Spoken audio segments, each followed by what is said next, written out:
Praise the lord. ఈ రాత్రికాలము ప్రార్థన సమయంలో మనమంతా కూడా కలిసి ప్రార్థించుకోవడానికి దేవుడు మనకిచ్చిన మహా గొప్ప కృపను బట్టి దేవునికి వందనం చెల్లిద్దాం. ఈ దినము మనమందరం కూడా క్షేమంగా ఇంటికి చేరి ఉన్నాం కదా. మనమందరం మన పని స్థలముల నుంచి, పిల్లలంతా కూడా స్కూళ్ళ నుంచి, కాలేజెస్ నుంచి అందరూ కూడా క్షేమంగా ఇంటికి చేరినందుకు, కుటుంబంతో కలిసి సంతోషంగా సమయం గడపడానికి దేవుడు మనకిచ్చిన ఈ గొప్ప కృపను బట్టి దేవునికి వందనములు. మీకందరికీ కూడా ప్రభువైన యేసుక్రీస్తు నామంలో శుభములు తెలియజేస్తూ ఉన్నాను. మనకిచ్చినటువంటి వాక్యము కీర్తనల గ్రంథము 77వ కీర్తన 13వ వచనము. దేవా, నీ మార్గము పరిశుద్ధమైనది, దేవుని వంటి మహాదేవుడు ఎక్కడనున్నాడు. ఈ మాటలు ఒక స్తుతికి ఆధారంగా, స్తుతికి ఆదిగా నాందిగా ఉన్నట్లుగా మనకు కనిపిస్తుంది. ఎందుకంటే ఈ కీర్తనలో మొదటి నుంచి కూడా విలాపంతో మొదలవుతుంది, దుఃఖంతో మొదలవుతుంది. దేవుడు తన మొర వినాలని కీర్తనకారుడు ఎంతగా ఆతురతతో కోరుకున్నాడు కదా. అలాగే ఆయన దేవుని చర్య తీసుకోవడానికి దేవుడు ఆలస్యం చేస్తున్నాడు. కాబట్టి కీర్తనకారుడు తనను దేవుడు తృణీకరించాడేమో అని ఆలోచిస్తూ తన పైన దేవునికి ఎప్పుడు కటాక్షం కలుగుతుందా, ఎప్పుడు ఆయనకు కృప నా పట్ల ఆయనకు కలుగుతుందా అని అతడు ఎంతో నిరీక్షణతో ప్రార్థన చేస్తూ ఉన్నాడు. కటాక్షము, వాత్సల్యత ఇవి రెండు కూడా కావాలని అతడు కోరుకుంటూ ఉన్నాడు. దేవుని యొక్క కృప కొరకు, దేవుని యొక్క వాత్సల్యం కొరకు, కటాక్షం కొరకు అతడు కనిపెట్టి ఉన్నాడు. ఎందుకంటే ఆయన ఎంత గొప్ప కార్యాలు చేశాడు అవన్నీ కూడా అతడు జ్ఞాపకం చేసుకుంటూ ఉన్నాడు. గొప్ప కార్యాలు చేసిన దేవుని దక్షిణహస్తము ఆయన శక్తి ఎలాంటిదో మనకు చూపిస్తుంది కదా, తెలియజేస్తుంది కదా. మరి అలాంటి గొప్ప శక్తిమంతుడైన ఆ దేవుడు ఎందుకు మరి నా పట్ల శ్రద్ధ చూపించడం లేదే, ఎందుకు ఆయనకు నా పట్ల మరి కటాక్షం కలగడం లేదే అని ఒక బాధ అతనిలో కనిపిస్తుంది. పూర్వం జరిగిన కార్యములన్నీ కూడా అతడు జ్ఞాపకం చేసుకుంటున్నాడు. దేవుడు మరి వారి కొరకు, ఇశ్రాయేలీయుల కొరకు ఎన్నెన్ని కార్యాలు చేశాడు అవన్నీ కూడా జ్ఞాపకం చేసుకుంటూ వాటిని ధ్యానించుకుంటే అతనికి నెమ్మది కలుగుతుందనే ధైర్యము, విశ్వాసం అతనికి ఉన్నది. కాబట్టి వాటిని ధ్యానిస్తూ మరి ఈ 13వ వచనంలో అతడు ఇంకా స్తుతి మొదలుపెట్టాడు. దేవా, నీ మార్గము పరిశుద్ధమైనది, దేవుని వంటి మహాదేవుడు ఎక్కడ ఉన్నాడు అని. దేవుని మార్గము ఎలాంటిదంటే పరిశుద్ధమైనది. ఆ మార్గము ఎవ్వరికి కూడా చేత కాదు. ఈ లోకంలో ఎవరు కూడా అంత పరిశుద్ధంగా జీవించలేరు. ఆయన నిర్ణయమైన, ఆయన సంకల్పమైన, ఆయన నీతి అయినా, న్యాయమైన సమస్తము కూడా ఒక పరిశుద్ధమైనటువంటి రీతిగా ఉంటాయి. ఆయన పరిశుద్ధ స్వభావాన్ని ప్రతిబింబిస్తూ ఆయన క్రియలు ఉంటాయి. కాబట్టి అలాంటి దేవుడు, దేవుని వంటి దేవుడు, మహాదేవుడు ఆయన. అలాంటి దేవుడు ఎక్కడ ఉన్నాడు అని అతడు అడుగుతున్నాడు. ఇది అంటే ఎక్కడా లేడు అని అతని యొక్క నిర్ణయం. అందుకే అతడు అంటున్నాడు, అలాంటి దేవుడు ఎక్కడైనా ఉన్నాడా? ఎక్కడ లేడు. ఎందుకంటే ఆయన సర్వాధికారి, ఆయన సర్వాధిపతి, ఆయన సర్వశక్తిమంతుడు, ఆయన సకల సార్వభౌముడు. ఆయన ఔన్నత్యము ఎంతో ఉన్నతమైనది. ఆయనలో విశాలమైన క్షమాగుణం ఉన్నది. అందుకే ఆయన వంటి దేవుడు ఎవ్వరూ లేరు అని అతడు ప్రస్తుతిస్తూ ఆయనతో సమానమైన వారెవరూ లేరని నొక్కి చెప్తూ ఉన్నాడు. ఆ మాటలే ఈ మాటల్లో కనిపిస్తూ ఉన్నాయి. దేవుని వంటి మహాదేవుడు ఎక్కడున్నాడు? ఈ లోకంలో ఎవరైనా ఉన్నారా? ఎవ్వరూ లేరు. ఆయన వంటి సర్వశక్తిమంతుడు ఎవరూ లేరు. ఆయన వంటి సార్వభౌమ అధికారం కలిగిన వారు ఎవరూ లేరు. ఆయన యొక్క మహోన్నతమైన వ్యక్తిత్వం కలిగిన వారు ఎవరూ లేరు. ఆయన ఎంత శక్తిమంతుడు, ఎంత గొప్ప దేవుడు అన్నది మనకందరికీ కూడా దేవుడు మన జీవితాలలో చేసే క్రియల వల్ల, ఆశ్చర్య కార్యాల వల్ల మనకు తెలుస్తుంది. కాబట్టి మనం ఎప్పుడు కూడా మరి దేవుని విషయంలో అనుమానపడవలసిన అవసరమే లేదు. అయితే ఆయన కార్యములు ఎంతో ఆశ్చర్యకార్యములు. మన పట్ల మనకున్నటువంటి సమస్యలు ఏవైనా కానీ ఆ సమస్యలన్నీ కూడా తగిన కాలంలో ఆయన తీరుస్తాడు. తగిన కాలంలో వాటికి జవాబు మనకు దొరుకుతుంది. కాబట్టి మనం తొందరపడి ఎందుకో దేవుడు నాకు సహాయం చేయడం లేదు, ఎందుకో దేవుడు నా నా యొక్క మొర ఆలకించడం లేదు, ఎందుకో ఆయనకు నా పట్ల వాత్సల్యత లేదేమో అనే ఆలోచన, అలాంటి అపనమ్మకము మనకు లేకుండా మనం నిత్యము ఆయన పైన మాత్రమే ఆధారపడి విశ్వాసంతో ఆయనను స్తుతిస్తూ ఆయనను సన్నుతించడం వల్ల మన స్తుతులపైన ఆశీనుడైనటువంటి ఆ దేవుడు మనకు సమస్తమును సరైన కాలంలో, తగిన కాలంలో జరిగిస్తాడు. ఈ విషయాన్ని బట్టి మనం ధైర్యం తెచ్చుకుంటూ, మరి ఈ రాత్రికాలము ఆయన వాక్యంను ధ్యానించుకుంటూ, నిద్రలో అంటే పరుండినప్పుడు కూడా పడకలపై కూడా మనము దేవుని వాక్యంను ధ్యానించుకుంటూ పరుండడానికి దేవుడు మనకు కృప చూపించునుగాక. మనము నిద్రలోకి వెళ్ళకముందు ప్రార్థనలోకి వెళ్దామా? పరిశుద్ధుడైన దేవ, సర్వాధికారమైన దేవ, సర్వోన్నతుడ, మహోన్నతుడ, నీకు వందనములు, నీకు స్తోత్రములు నాయన. అవును ప్రభా, నీ మార్గము ఎంతో పరిశుద్ధమైనది. నీ వంటి దేవుడు, నీ వంటి మహాదేవుడు, దేవుని వంటి మహాదేవుడు ఎవ్వరు లేరు తండ్రి. మా ప్రభా, మాకు తెలుసు. అందుకే మేము నిన్ను మాత్రమే నమ్ముకొని ఉన్నాము, నీ పైన మాత్రమే ఆధారపడి ఉన్నాము, నీ పైననే మేము లక్ష్యం ఉంచుతున్నాము నాయన. తండ్రి, మాకు ఆలస్యమైనప్పటికీ నువ్వు జవాబిస్తావు, మాకు ఏ సమస్య వచ్చినప్పటికీ నువ్వు జవాబిస్తావు, మా కష్టములన్నిటిని కూడా తీరుస్తావు నాయన. ప్రభా, ఈ లోకంలో ఎన్నో సమస్యలు కలుగుతాయి, కానీ నీవు మాకు తోడుగా ఉంటావు. వాటినన్నిటిని ఎదుర్కోవడానికి కావలసిన సహాయం మీరే చేస్తారు. కాబట్టి మేము ఎంతగానో విశ్వాసంతో నీపైన ఆధారపడి ఉన్నాం. దేవా, ఈ రాత్రి కాలంలో ఎవరెవరు ఎలాంటి సమస్యలతో ఉన్నారో ప్రభా మీకు తెలుసు. ఎందుకంటే ప్రతి హృదయ రహస్యమును ఎరిగినటువంటి దేవుడు మీరు, ప్రతి హృదయాన్ని పరిశోధించే దేవుడు మీరు, పరిశీలించే దేవుడు మీరు. ఏ దుఃఖంతో ఎవరు ఈ సమయంలో ఈ ప్రార్థనలో ఏకీభవిస్తున్నారో తండ్రి, వాళ్ళను మీరు దర్శించమని ప్రార్థిస్తున్నాము. ప్రభా, కుటుంబాలలో కలహాలు ఉంటే వాటిని తీర్చండి, మనస్పర్ధలు ఉంటే తొలగించండి. ప్రభానైనా నీ యందు భయభక్తులతో ప్రతి ఒక్కరూ జీవించడానికి సహాయం చేయండి. ఏ ఒక్కరు కూడా నాయన నీకు విరోధంగా జీవించకుండా సంతోషకరమైనటువంటి, సమాధానకరమైనటువంటి పరిస్థితులలో ఉండగలగడానికి సహాయం చేయండి. ప్రభా, ఏ కుటుంబంలోనైనా వృద్ధులు ఉన్నట్లయితే, లేవలేని స్థితిలో ఉన్నవారు ఉన్నట్లయితే వారిని లేవనెత్తండి, సంతోషము దయచేయమని ప్రార్థిస్తున్నాము. తండ్రి, ఏ కుటుంబంలోనైనా నిరుద్యోగంతో బాధపడుతూ తండ్రి ఎంతో వేదనతో, ఎంతో చింతతో, కృంగుదలతో ఉన్నట్లయితే వారిని కూడా లేవనెత్తమని ప్రార్థిస్తున్నాం నాయన.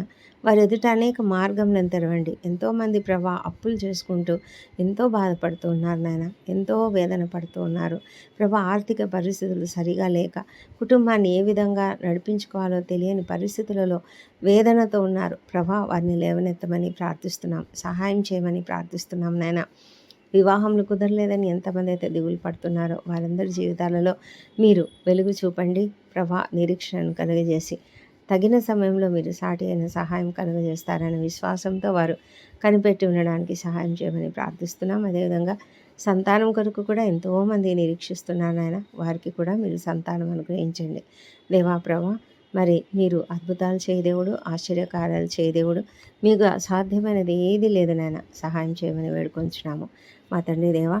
ఏ కుటుంబంలో అయితే నాయన ఆకస్మిక ప్రమాదాలు జరిగాయో, ఆకస్మిక అనారోగ్యములు కలిగాయో ఆ కుటుంబాన్ని బట్టి కూడా నేను ఎత్తి పట్టుకుంటున్నాము తండ్రి. సహాయం చేయండి. వారి కుటుంబంలో వారికి ఉన్న ఆ కష్టమును తొలగించండి. ఆ కష్ట పరిస్థితులలో వారికి మీరు సహాయం అనుగ్రహించండి. ఎవరైతే ఇమీడియట్గా వారికి సహాయం చేస్తారో వాళ్ళని బట్టి నీకు వేలాది వేల స్తోత్రం చెల్లించుకుంటున్నాం తండ్రి. ఎంతోమంది కుటుంబాలలో సంతోషం ఉన్నది. మరి నూతనంగా వివాహంలో కుదిరినటువంటి వారు, నూతనంగా వివాహంలో జరిగినటువంటి వారు, నూతనంగా ఉద్యోగాలు పొందుకున్నవారు, నూతనంగా గృహప్రవేశాలు చేసినటువంటి వారు, నూతనంగా మరి బిజినెస్ స్టార్ట్ చేసినటువంటి వారు, ప్రతి ఒక్కరిని బట్టి నీకు వేలాది వేల స్తోత్రములు. సంతానం కలిగిందని ఒక మంచి వార్తను విన్న ఆ కుటుంబాలను బట్టి కూడా నీకు వేలాది వేల స్తోత్రం చెల్లించుకుంటున్నాం ప్రభా. ఆ సంతానం కొరకునైనా ప్రతి ఒక్కరు కూడా ఎంతగా ఆశించారో ప్రభా, మరి ఆ సంతోషకరమైన ఆ పరిస్థితిని బట్టి ప్రతి కుటుంబంలోనైనా కుటుంబంగా అందరూ కృతజ్ఞతాస్తుతులు చెల్లించే కృపను దయచేయమని ప్రార్థిస్తున్నాము మా తండ్రి. చిన్న బిడ్డలు ఉన్నటువంటి ప్రతి ఇంటిని మీరు దీవించండి. ఆ కుటుంబంలోనైనా చిన్న బిడ్డలను సరైన మార్గంలో పెంచడానికి తల్లిదండ్రులకు జ్ఞానం అనుగ్రహించండి నాయన మా ప్రభా తండ్రి. మరి సమయాన్ని తండ్రి పిల్లలతో ఎక్కువగా గడుపునట్లుగా వారి హృదయాలలో ప్రేరణ కలుగజేయండి ప్రభా. మరి సంతోషంగా పిల్లలతో కలిసి వారితో మంచి అనుబంధం కలిగి ఉండడానికి సహాయం చేయండి దేవా. తండ్రి దేవునితో సమాధానం కలిగి ఉన్నట్లే, దేవునితో సంబంధం కలిగి ఉన్నట్లే పిల్లలతో కూడా నిత్యము సంబంధం కలిగి వారికి చక్కటి మార్గమును బోధించే తల్లిదండ్రులుగా, మరి గ్రాండ్ పేరెంట్స్గా ప్రతి కుటుంబంలో ఎవరుంటే వారందరూ కూడా నాయన మంచి మార్గాన్ని పిల్లలకు నేర్పించడానికి సహాయం చేయమని ప్రార్థిస్తున్నాం నాయన. మా తండ్రి, చిన్న బిడ్డలను మీరు అధికంగా ఆశీర్వదించండి. వారికి మంచి జ్ఞానం అనుగ్రహించండి, ఎదుగుదల అనుగ్రహించండి. ఏ ఇంట్లో అయితే ప్రభా పిల్లలు ఇంకా సరిగా ఎదగడం లేదో తండ్రి, ఏ లోపాలు ఉన్నాయో, తండ్రి దేవా మాటలు సరిగా రావడం లేదో, లేకపోతే ఏదైనా లోపం ఉంటే ప్రభా ప్రతి విషయంలో కూడా నాయన మీరు సహాయం చేసి, తండ్రి మీరు పరమ వైద్యుడై ఉన్నారు ప్రభా. మీరు ప్రతి విషయంలో కూడా సహాయం చేయగలిగిన గొప్ప దేవుడు ప్రభా. సహాయం చేయమని ప్రార్థిస్తున్నాం నాయన. మా తండ్రి దేవా, అద్భుతమైనటువంటి జీవితాన్ని ప్రతి ఒక్కరికి దయచేయమని, సంతోషకరమైన జీవితం ప్రతి ఒక్కరికి దయచేయమని ప్రార్థిస్తున్నాం తండ్రి. దేవా తండ్రి, నీకు వందనములు నాయన. ఏ ఇంట్లో అయితే అనారోగ్యంతో ఉన్న వారు ఉన్నారో వాళ్ళని బట్టి నీ సన్నిధిలో ప్రార్థిస్తున్నాము.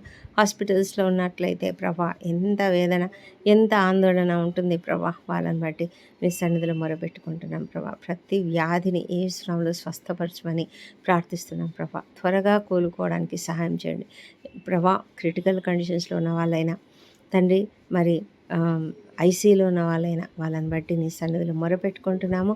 త్వరగానైనా వారు కోలుకొని ఇంటికి రాగలుగుటకు సహాయం చేయమని ప్రార్థిస్తున్నాం తండ్రి.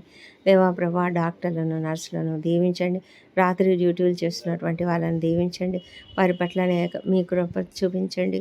మంచి జ్ఞానం అనుగ్రహించండి. మా ప్రభానైనా ఓపికను, సహనమును అనుగ్రహించండి తండ్రి.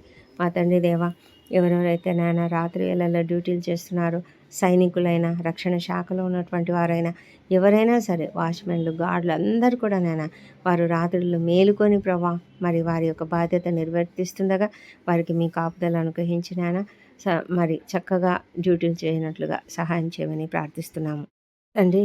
మరి ఎవరెవరైతే అన్యాయానికి గురైన వారు, అక్రమాలకు గురైన వారు ఉన్నారు, అన్యాయపు తీర్పు పొందినటువంటి వారు ఉన్నారు ప్రభా. ఇంకా ఎంతోమంది నాయన ఒంటరి తల్లులు, ఒంటరి మహిళలు, కష్టాల్లో ఉన్నవారు, శ్రమలు అనుభవిస్తున్నటువంటి వారు ప్రభా నాయన, మరి అనాథలుగా ఉన్నటువంటి వృద్ధులు, చిన్నారులు, వీరందరినీ కూడా జ్ఞాపకం చేసుకొని వారికి సహాయం దయచేయమని ప్రార్థిస్తున్నాం నాయన ప్రభా. వారి పట్ల కనికరం చూపించండి నాయన. మా తండ్రి దేవా, మరి ఈ రాత్రి వేళ తండ్రి ఎవరెవరైతే ప్రయాణాలు చేస్తున్నారో వాళ్ళనందరినీ కూడా క్షేమంగా వారి గమ్యస్థానం చేర్చండి. వారు ప్రయాణిస్తున్న వాహనాలపై నీ పరిశుద్ధ రక్తంను ప్రోక్షిస్తున్నాము. డ్రైవింగ్ చేస్తున్న వ్యక్తి అప్రమత్తతతో ఉండినట్లుగా ప్రభా నీ యొక్క సహాయం అనుగ్రహించమని వేడుకొంచున్నాం నాయన. మా తండ్రి దేవా, మార్గమంతట్లో ఎలాంటి అపాయంలో కలగకుండా కాపాడండి. మా దేవా తండ్రి, రాత్రి వేళ నిద్రిస్తున్నప్పుడు మాకందరికీ మీరు తోడుగా ఉండమని ప్రార్థిస్తున్నాం నాయన. ఎంతమంది అయితే నిద్రలేమితో బాధపడుతున్నారో ప్రభా, ఏ ఆందోళన, ఏ టెన్షన్లు, ఏ ప్రెషర్స్ వాళ్ళకు ఉన్నాయో, ఎందువలన వారు ఆ విధంగా మరి నిద్ర పొందుకోలేకపోతున్నారో, రెస్ట్ను పొందుకోలేకపోతున్నారో వాళ్ళని బట్టి నీ సన్నిధిలో ప్రార్థిస్తున్నాం నాయన ప్రభా. నేను వాక్యం ధ్యానించి పడకలపై నాయన తమ యొక్క పడకలపై పరుండినప్పుడు కూడా నిన్ను ధ్యానించుకుంటూ, నీ వాక్యంను ధ్యానించుకుంటూ పరుండేలాగా వారికి కృప దయచేయమని ప్రార్థిస్తున్నాం నాయన. కృప చూపించమని వేడుకొంచున్నాం నాయన. మా తండ్రి దేవా, మరి ప్రతి ఒక్కరిని కూడా మీ కాపుదలలో భద్రంగా కాపాడి మంచి నిద్రతో వారిని దీవించండి తండ్రి నాయన. మరి ఈ రాత్రి వేళ మేము కూడా నిద్రించబోతున్నాం. రేపటి దినాన మేము చేయవలసిన కార్యములు అన్నీ కూడా నీ చేతులకు అప్పగించున్నాం. ఈ దినమంతా కూడా మీరెంతగా మమ్మల్ని కాపాడినారు తండ్రి. ఈ దినమంతా మా తోడుగా ఉన్నారు. మమ్మల్ని జయప్రదంగా నడిపించారు. మా మాటలు, తలంపులు, క్రియలు అన్నిట్లో మీరున్నారు. ఈ దినం మేము చేసిన పాపలన్నింటిని కూడా దయచేసి క్షమించండి. అపరాధములన్నింటినీ క్షమించండి. ఇతరులు మా పట్ల చేసిన అపరాధములను మేము జ్ఞాపకం చేసుకోము, వాళ్ళని క్షమిస్తున్నాము. ఎందుకంటే అలాంటి ఆలోచనలు, తలంపులు మాకున్నట్లయితే ప్రభా మాకు నిద్ర పట్టదు తండ్రి, మాకు ప్రశాంతంగా ఉండదు. మా హృదయంలో మరి వేదన ఉంటుంది. కాబట్టి అలాంటి స్థితి మాలో లేకుండా ప్రభా మేము ప్రతి అపరాధమును కూడా క్షమించి దానిని మర్చిపోనట్లుగా సహాయం చేయమని వేడుకుంటున్నాం మా తండ్రి. ఈ రాత్రి మేము నిద్రిస్తుండగా మాకు తోడుగా ఉండండి. రాత్రి వేళ కలుగు అపాయములకు మేము భయపడము. ఏ తెగులు మాకు దానిని సమీపించదని మీరు వాగ్దానం చేసి ఉన్నందుకై నీకు వందనాలు చెల్లించుకుంటున్నాం తండ్రి. తండ్రి ప్రభా, మరి మీరు మాకు తోడై ఉంటారు. కునుకక నిద్రపోక మమ్మల్ని కాపాడే దేవుడే ఉంటున్నారు నాయన. మా తండ్రి దేవా, ఈ రాత్రి మేము నిద్రిస్తున్నప్పుడు మాకు తోడుగా ఉండండి. మా తండ్రి, మా ప్రాణములను, శరీరములను, ఆత్మలను నీ చేతులకు అప్పగించుకుంటున్నాము. రాత్రి వేళ ఎలాంటి ఆకస్మిక ప్రమాదములు కానీ, అనారోగ్యములు కానీ కలగకుండా కాపాడండి. మా ఇంటి చుట్టూ మీ దూతలు ఉన్నారు, మా పడకల చుట్టూ ఉన్నారు. మాతో మీరున్నారు దేవా, నీకు వందనములు చెల్లించుకుంటున్నాము. మంచి నిద్రను అనుగ్రహించండి, రెస్ట్ను అనుగ్రహించండి. ఎలాంటి ఆకస్మిక ఆ, దొంగ భయాలు కానీ, దుష్ట స్వప్నాలు కానీ, ఎలాంటి విషపురుగు పాటల వల్ల కానీ భయం లేకుండా కాపాడమని వేడుకొంచున్నాము. తండ్రి, మంచి రెస్ట్, మంచి నిద్ర అనుగ్రహించి ఉదయకాలంలో సజీవంగా, ఆరోగ్యంగా లేచి మరి మేము చేయవలసిన పనులన్నీ కూడా మరి మేము చేయడానికి ముందుగా నిన్ను స్తుతించి నీతో సమయం గడిపి ఆ తర్వాతనే ముందుకు వెళ్ళడానికి మాకు సహాయం చేయమని నిన్ను వేడుకుంటున్నాం. ఈ ప్రార్థనలన్నీ మా ప్రభువును, మా ప్రియ రక్షకుడునైన యేసుక్రీస్తు అత్యంత శక్తిగల ఉన్నతమైన నామంలో అడిగి పొంది ఉన్నామని నమ్ముతూ నీకు స్తోత్రం చెల్లిస్తున్నాం తండ్రి. Amen, amen.